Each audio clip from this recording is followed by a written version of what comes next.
Quite possible. Reggie, no paying with the $9.99. Roman was right on the mic tonight. Honestly, Tony Green was scared to turn on him. Roman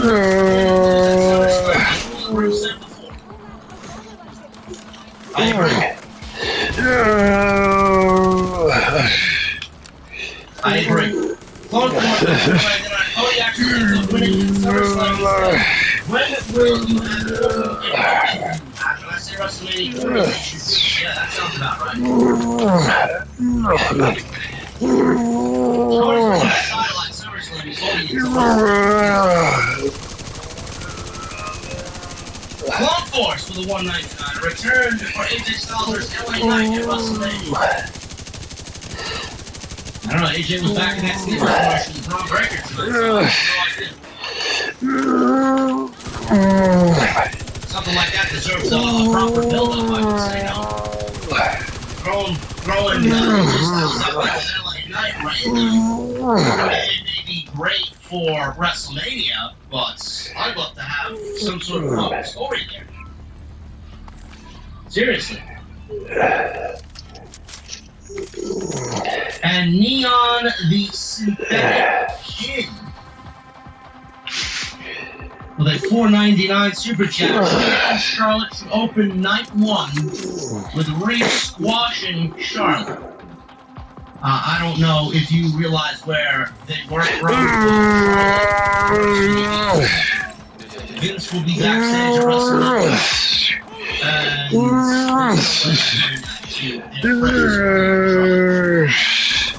Never I don't know why you would even cross something like that out there. It's never gonna happen. That's the way you get easily disappointed. Anyway, guys, I'm about to get out of here, man. You know what? We need 60 likes for about. And we get those likes, 6 more likes for 1,000.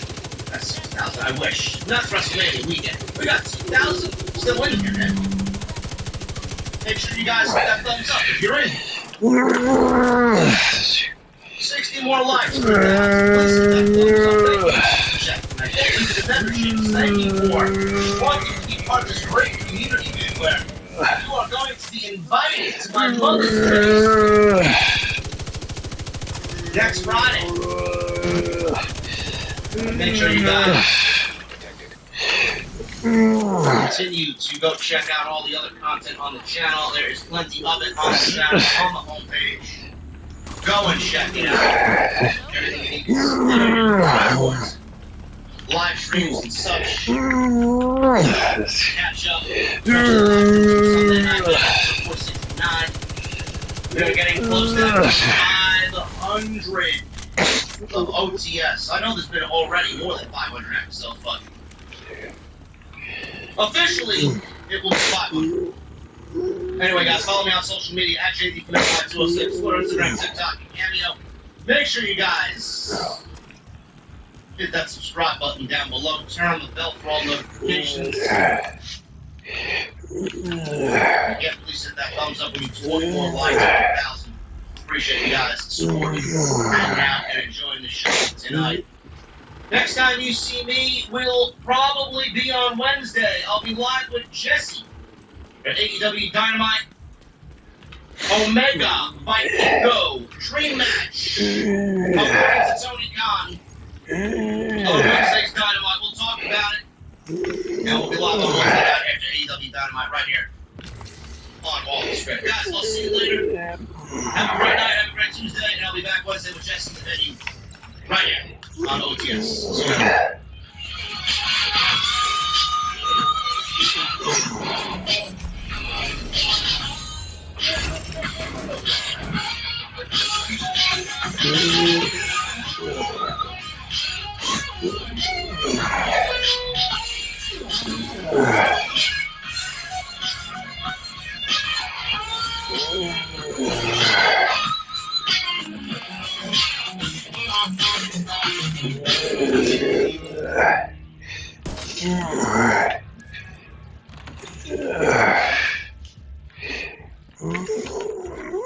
I felt like I was running on empty. No drive, no muscle gains, and no energy. I was just dragging through the day, chalking it up to burnout. But it wasn't just stress. My testosterone levels weren't optimal. And when your T isn't where you want it, everything takes a hit. Then I found MaximusTribe.com, and things changed fast. Don't settle for feeling sluggish. Get your levels checked and take back control. Go to MaximusTribe.com now. Results may vary. Claims have not been reviewed by FDA, and Maximus does not claim to treat or prevent disease. MaximusTribe.com. Before I started taking Clomifene, I felt like a shell of myself. Low energy, no motivation, struggling at the gym, and my libido basically non-existent. I chalked it up to getting older, but turns out my testosterone was tanking. It was messing with my focus, my strength, even my mood. Then I found MaximusTribe.com. Now, I feel like I actually have my drive back. Don't ignore the signs. Get your T levels checked and start feeling like yourself again. Go to MaximusTribe.com today. Results may vary. Claims have not been reviewed by FDA, and Maximus does not claim to treat or prevent disease. MaximusTribe.com. Welcome to It Takes Energy, presented by Energy Transfer, where we talk all things oil and natural gas. Oil and gas drive our economy, ensure our country's security, and open pathways to brighter futures. Every day, more oil and natural gas than you can imagine moves across the U.S. through 2.5 million miles of underground pipelines, hundreds of rail cars, and countless tanker trucks to meet the needs of our country. But did you know that pipelines are 40 times safer than rail and truck, according to government statistics? Companies like ours use state-of-the-art satellites and sophisticated control centers to monitor pipelines 24 hours a day, 7 days a week. We're dedicated to getting you the energy you need safely and reliably. Look around, and you'll see the essential role oil and gas plays in our modern lives. Our world needs oil and gas, and people rely on us to deliver it. To learn more, visit ittakes.energy.com. RV Value Mart is overstocked and every Greenland RV must go. We've got over 350 clean travel trailers, fifth wheels, and motorhomes, all serviced, ready to camp, and priced to sell. No reason why will be refused. Seriously.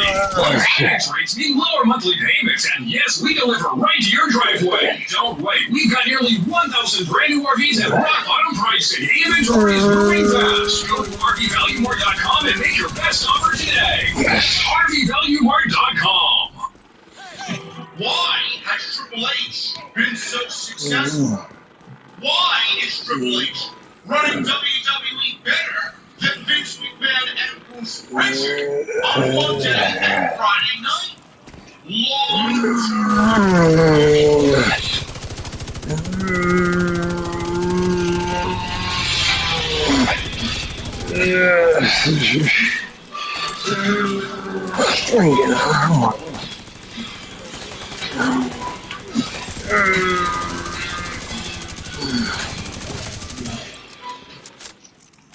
What is going on, guys? Thank you so very much for joining us right here on Off the Script. This is your AEW Dynamite post show for March 22nd, 2023. I'm your host, Jason. As always, coming to you live from the OTS venue. Thank you guys so very much for joining us on Wednesday evening, wherever you may be.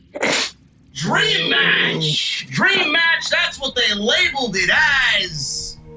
And my God, man, Jesse, on what was probably a dull show by the time we got to the main event. That main event certainly took things up tonight, man. What did you think about the AEW in-ring debut of the 25-year-old Vikingo tonight against Kenny Omega? Yeah, it was alright, man. I mean, I can do that shit in my sleep, bro. I mean, give me a fucking break. I've been with House of Glory, man. Amazing Red taught me all that shit. That's me. You see one, you see them all, bro. We got Ricochet over in WWE, right? We got Rey Mysterio. They see that. You know, this guy has probably been doing this stuff most of his career, but this was the biggest match of his life. Bro, this guy was doing 630 fucking poison riders out of the womb.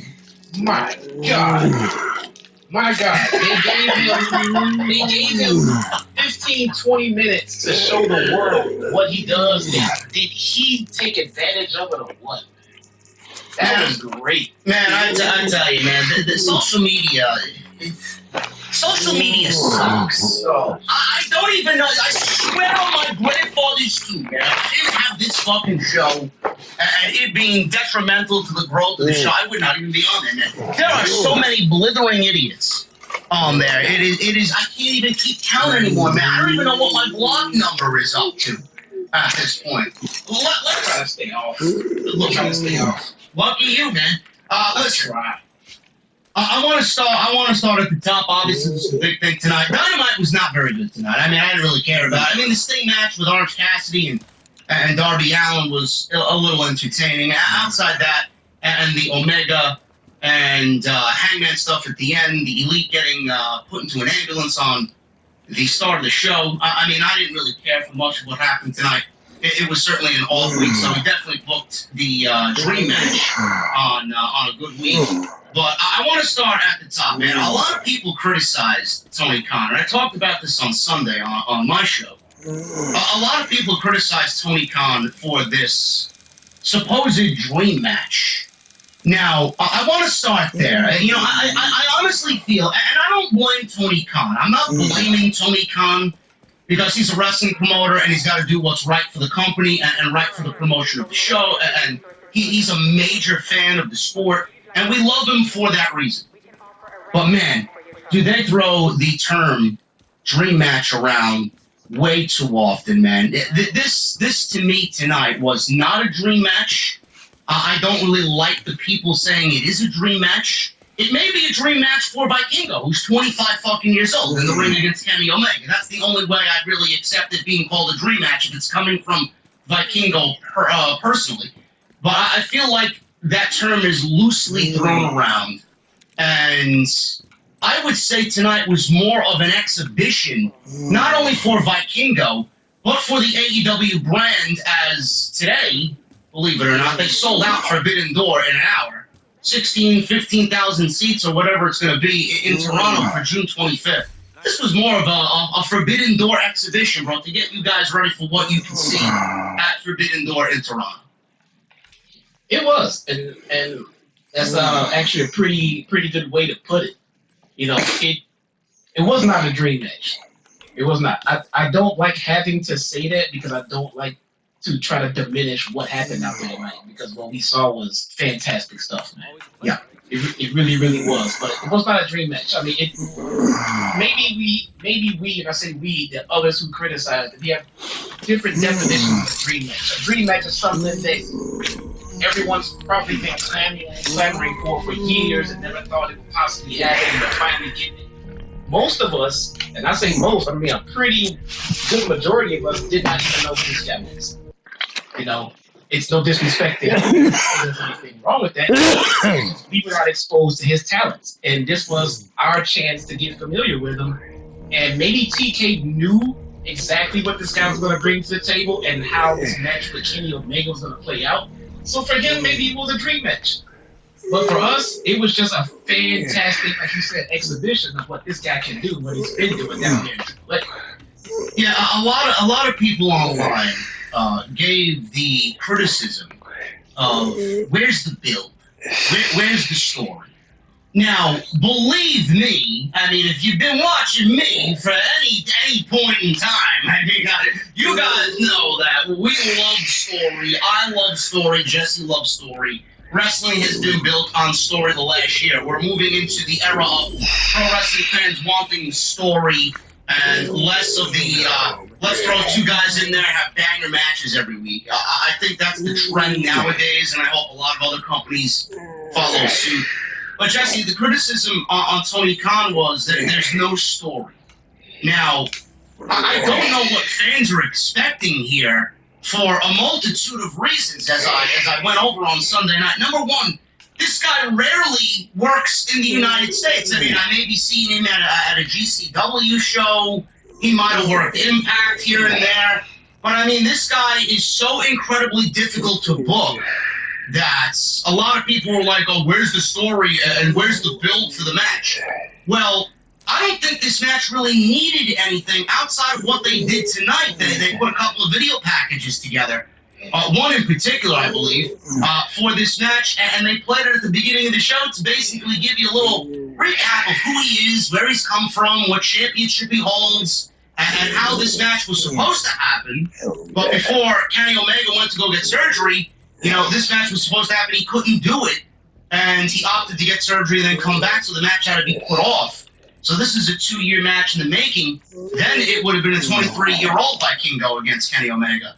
Now we're getting it on AEW Dynamite. So I don't necessarily know why. People are caring so much about the build for a guy who's not even signed with the fucking company. I mean, I don't really understand that. Well, who cares? He's not with them. Yeah. No. Some people just like to take, the complaints that, some of us would normally have with AEW and try to apply them to every last single situation. Yes, we want more storyline. That does not mean every last single thing that you see on TV all needs a storyline for it to happen. And this is clearly a case where it did not need storyline. There was actually storyline going on there. Yes, you just weren't paying attention to it. Tony Khan slyly, slid in 2 different situations. There was Adam Page at the beginning of the show where Kenny Omega didn't even want to do the match later because he wanted to be at the hospital with the Bucks. And then we got a little scene backstage where Don Callis had to convince him, like, this is you. This is main event Omega. The wrestling god is back one-on-one. This is what you need to do. That's the story there. Kenny Omega leaving the trios division and going rogue and going single, and doing his thing that we know he can do. And then in the main event, the Blackpool Combat Club beat the shit out of Kenny Omega at the end of the match. Like, the whole fucking show is a story building up through this match till the end of the show. What the fuck do people want? What story then? Vikingo. Okay, so Kenny was so focused on this dream match that TK's been building up that he lost focus on everything going on around him. To me, it looks like Don set up the Bucks. It looks to me like Don set up the Young Bucks to get jumped, to get them out of the picture so he can get Kenny onto himself again. It looks like there's even another story going on right there. You just weren't listening. You weren't paying attention. You were zeroed in on one thing, and you actually missed the story going on. And it's so crazy how people are so void of logic and just common sense on what they're watching. I mean, that right there gets that entire discussion. The other thing is, why is Tony Khan booking a match if there's no story? You just might as well not do it at all. I mean, this is not what we want. I had people tell me, bro, that they weren't going to watch this match tonight because, A, they didn't know who he was, and that there's no build. I'm like, okay, go and twiddle your thumbs somewhere else this evening. Go play your PlayStation 5 or go watch something else. You don't have to watch AEW, but you're going to miss a banger match. So to me, these people are not professional wrestling fans because they want what they want, and they won't watch unless Tony Khan provides them 100% what they want to see. What you and I discussed, Jesse, when we watched NXT on the WWE Network back in the day, Black and Gold. The one thing that I loved most about watching that show was watching the fucking journey from people starting at the bottom and working their way to the top. Yeah, I mean, if you are not watching the show for those reasons, I don't know if you really love professional wrestling.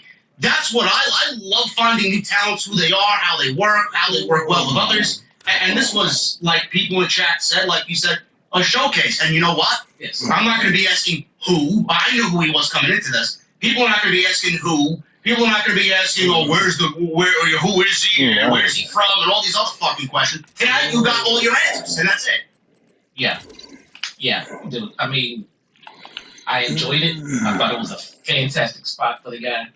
I'm more interested in what's going on now after we saw everything that we saw, and I just don't understand what all the complaining is about. To me, it just seems like people are just going to complain, no matter what we get. It does not matter. I mean, they gave us a fantastic main event. It made sense. It was great. There was storyline going on around it, and people it seemed like they just looked for something to focus in on, found it, and ran with it. Sometimes you just gotta ignore your hardcore detractors. I mean, they are going to find. I'm looking at someone on Twitter right now, someone that you probably all familiar with. It seems like they only tweet about AEW for only the negative things that they can find. They never tweet a single thing about something positive. There's legitimately nothing negative to say about this match. Nothing. I mean, if you don't like acrobatics or gymnastics or whatever, it's the same fucking complaint people say about the Young Bucks every time that they're out there. It's the same shit that people say about Penta and Ray Phoenix every time that they're out there. I mean, you got people in the E that do that same type of thing. I don't understand it. Like, Ricochet's a gymnast as well. He was a fucking gymnast before he became a pro wrestler. Are we all going to rag on Ricochet because he does things in that ring that resemble more of a gymnastic style than a pro wrestler? I mean, I don't understand you people. He's an athlete. You can be an athlete from many different professional sports, and you can find what they do best in their sports and take that and translate it into a pro wrestler. Football players do it all the time. Their brute strength, their ability to wrestle down on the ground, they become professional wrestlers. A gymnast would be no different. They can become a high flyer. It's a seamless transition. MMA fighters find a way to transition into pro wrestling. It happens all the time. This is what makes pro wrestling so special to me. You know, I like the fact that we can get athletes from all different walks and they can find what they do best to make it something interesting in pro wrestling. But then when you do, then you're called out for it like you're not a real pro wrestler. And it's fucking bullshit. It's such a stupid fucking argument. Like, this is what brought AEW to the forefront of being the number 2 promotion behind WWE. They are labeled the alternative. Tonight was AEW being the alternative.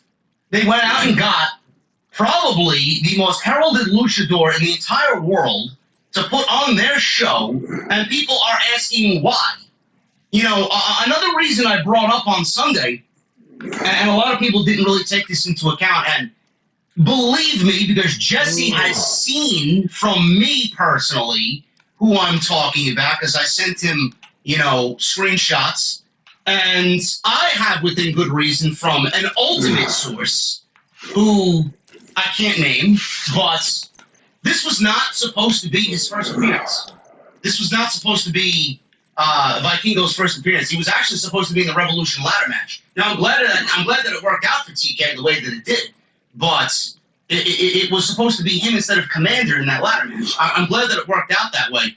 But a lot of people, and this leads into my next point, a lot of people are not taking into account, Jesse, that Tony Khan only had this week to book this match. You know, we could not, you know, we could be looking at something that, A, we don't get for another 6 months to a year. We may not get it at all. And who knows where he's going to end up. If he leaves Mexico, is he going to come to the States? Is he going to go to WWE? Because you told me tonight Triple H was probably already on fucking Wikipedia and on the phone while the match was happening tonight. Tony Khan wanted this match on his turf for the first time ever, and he got it, and he gave it to us, and he probably was on a super, super tight time constraint where he had no choice but to book it this week and this week only. Other than that, he might not have had another opportunity this year to do it, so people are still ragging on him for it. That could be the reason it may